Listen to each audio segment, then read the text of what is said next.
Hi, this is Anand Mahajan. Before starting with the course, you should be able to know why one should learn C++.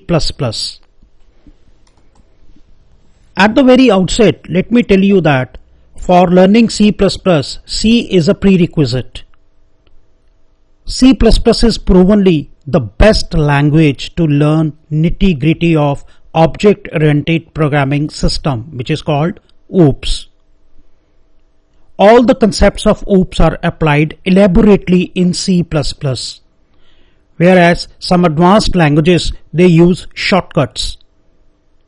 It's almost impossible to learn the concepts of OOPS by reading theory only. One has to apply them in practical programs.